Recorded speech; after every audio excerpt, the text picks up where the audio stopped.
राहुल गांधींचं पंतप्रधान नरेंद्र मोदी यांना पत्र.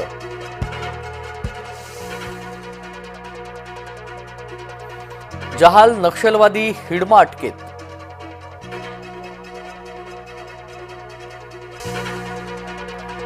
कुणाल कामरावरती मुख्यमंत्र्यांचं वक्तव्य.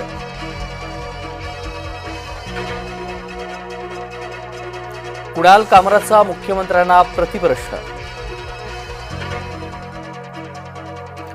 देशभरामध्ये 1300 कोरोना रुग्णांची नोंद. केरळ राज्यामध्ये सर्वाधिक 430 रुग्ण तर महाराष्ट्रामध्ये 383 रुग्ण.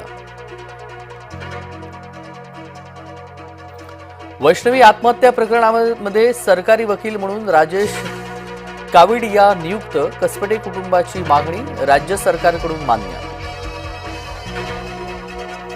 वैष्णवीचा नवरा सासू आणि नणंदीला 14 दिवसांची न्यायालयीन कोठडी. येरवडा कारागृहामध्ये तिघांची रवानगी.